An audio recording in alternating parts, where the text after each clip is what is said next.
It's T-shirt time! Now on the Seekonk Supply Hotline. So never mind T-shirt time. Never mind T-shirt time? That was the Council President Narraganset, Council President Pugh, and then Chief Corrigan was on. They had trouble down there. Brawl on the beach, 8 arrests. At one point, the crowd turned against the cops.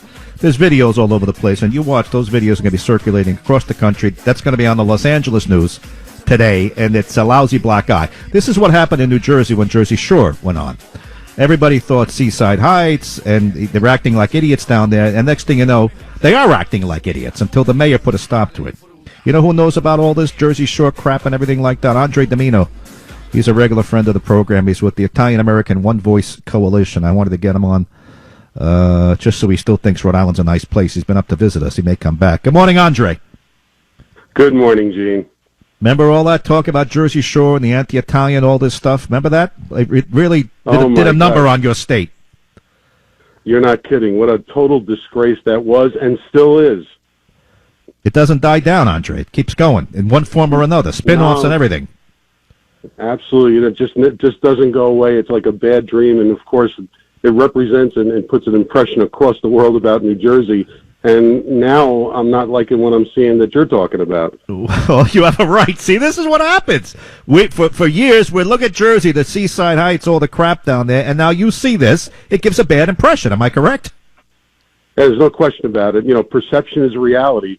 And what people perceive about Jersey because of Jersey Shore and those bimbos and buffoons is just going to keep on going forever. Now, you're a Jersey guy, and originally my father would take us to Lavallette, New Jersey, 2 weeks. I can't tell you a more beautiful town, family. Exactly. We would go to Seaside, chances and rides, sausage sandwiches, fun place, family. Until along came this dopey producer at MTV, and the truth is they ruined it. They ruined the Jersey Shore for a lot of people for a long time, until I understand the mayor of Seaside Heights put his foot down, and it's starting to turn around. Well, give me the update. Yeah, absolutely correct. I mean, you know, they were just portraying the violence, the sex, the unruly behavior. It was just a disgrace. It tainted the whole area. And you're right, the Jersey Shore is a beautiful area. Many people go down there. But unfortunately, it just tainted it now. And, you know, they're trying to reverse it. But, of course, the show just doesn't go away. Yeah.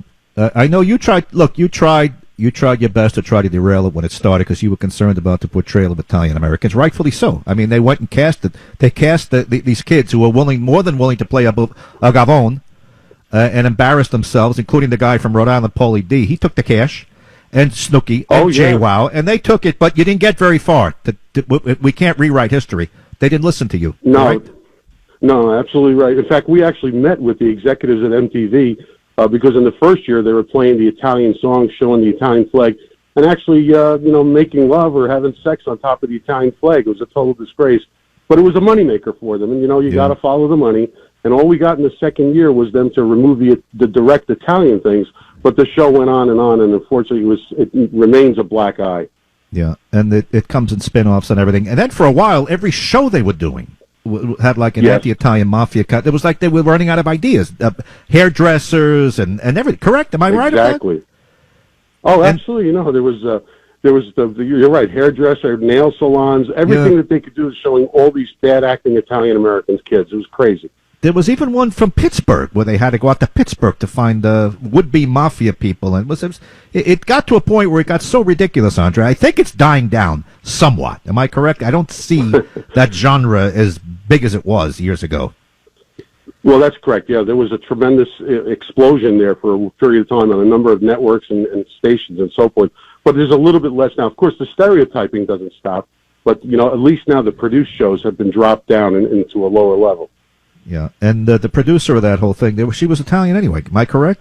Oh yes, Marianne Salsano, and in fact, our organization, gave her a real negative. She was in our Hall of Shame for what she did for putting on that show.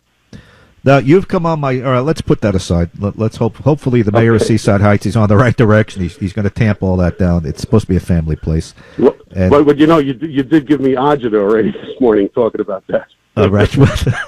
You can take some Brioski. You'll be fine. Now, you have been very vocal in trying to support Columbus and Columbus Day. I've had you on many times, but I have to say we have to be objective. We have to be honest. We lost the Columbus statue up here in Rhode Island, which I never thought would happen. I said this is going to be the last place they ever take him away. You know what? They took him away. He's gone. I don't think he's coming back, and I would not be surprised if the Columbus Day Festival every year up in Providence on Federal Hill was a big, big thing. I would not be surprised if that's not going to be called the Italian American Heritage Festival, and they're going to just cut ties with Columbus. So is it a battle lost? I don't think so, Gene. In fact, we've taken it to a much higher level now. Our organization filed the first landmark federal lawsuit against West Orange, New Jersey for removing the statue, and now we have another suit for Philadelphia removing Columbus Day. So it may not be lost. We're taking it because Italian Americans are a cognizable group under the 14th Amendment, and replacing one holiday for another ethnicity's holiday is a violation of the 14th Amendment. So we have a legal team that's working on this, and it may not be lost. We're not giving up. Where do you stand? Have you had a lower court hearing? Where does this stand? No, we're in the federal district, federal circuit. The town tried to get it dismissed, but we overcame that part, so it couldn't be dismissed as a frivolous suit. So now we're just waiting for an actual court date. Of course, things have slowed down in the courts because of COVID, but we're waiting for a court date, and we've got very good legal precedent about Italian Americans and Columbus being the iconic symbol for generations of our ancestors. Interesting. Now, you should add Providence maybe to the list because they did the same thing. Yes. They took the statue away. He's in the closet somewhere. We don't even know where he is. Right. Now we're working with other municipalities, other towns, and other places. Just now, the Randolph School District just eliminated Columbus Day. We're working with the Randolph people in New Jersey, and also in New York City. The Columbus Day was removed from the calendar in New York City schools, and we have an entire group that's working against that. So we're out there all over the country right now, fighting back on this ridiculous attack. What would you say to those? And listen, I'm telling you, business people, guys who make money in the feast, they can say, listen, we don't need the aggravation. It's a big weekend for us. Let him go and just call it Italian American Heritage Day. I kind of see this tide turning that way, Andre, as unfortunate as may be. That's what I see.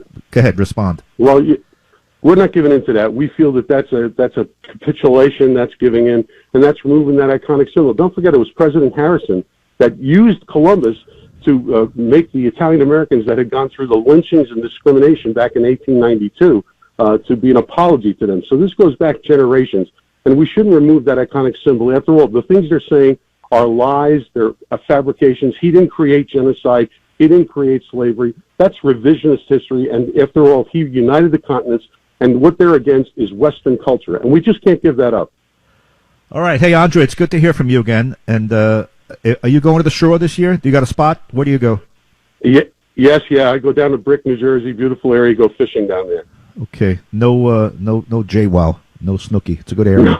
Thank God, no. I'll see you in Lavalette. They've kept that town pretty nice. It looks exactly as when I remember as a kid. They have kept that nice. Andre DiMino. No, it is, yes. Yeah, it is very nice. Italian American One Voice Coalition. Andre, if people want to hear about you, contact you, what's the website? I know you always want to hear from people and want to support the cause. Where do they go?